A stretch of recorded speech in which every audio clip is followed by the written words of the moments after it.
ধৈর্যের পরিচয় দিয়ে সেনা গৌরব পদক পেলেন সেনাবাহিনীর আলোচিত ক্যাপ্টেন আশিক। পেশাদারিত্ব এবং ধৈর্যের পরিচয় দেয় সেনা গৌরব পদক এসজিপি অর্জন করেছেন বাংলাদেশ সেনাবাহিনীর আলোচিত ক্যাপ্টেন আশিক আল শাহরিয়ার জয়।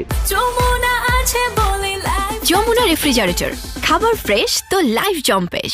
রোববার 18 আগস্ট দুপুরে সেনাবাহিনীর প্রধান ওয়াকারুজ্জামানের কার্যালয়ে সাক্ষাৎ করতে যান সেনাবাহিনীর তরুণ এই কর্মকর্তা। সেখানে গেলে সেনাপ্রধান তাকে উষ্ণ অভিবাদন জানান। এরপর তাকে এই সম্মাননা দেয়া হয়। এ সময় সেনাপ্রধান ক্যাপ্টেন আশিককে প্রতিকূল পরিস্থিতিতেও পেশাদারিত্ব বজায় রাখার জন্য সাধুবাদ জানান। এ সময় ক্যাপ্টেন আশিকের সঙ্গে করমর্দন করে তাকে ভবিষ্যতের জন্যও অনুপ্রাণিত করেন সেনাপ্রধান। উল্লেখ্য, সামাজিক যোগাযোগ মাধ্যমে সম্প্রতি একটি ভিডিও ভাইরাল হয়, যেখানে একজন তরুণীকে বেশ উচ্চবাচ্য করতে দেখা যায়।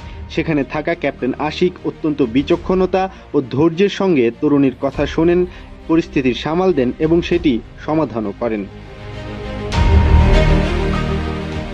জানা গেছে, ক্যাপ্টেন আশিক আল শাহরিয়ার জয় নেত্রকোনা জেলার আটপাড়া উপজেলার মুরাদপুর গ্রামের সন্তান।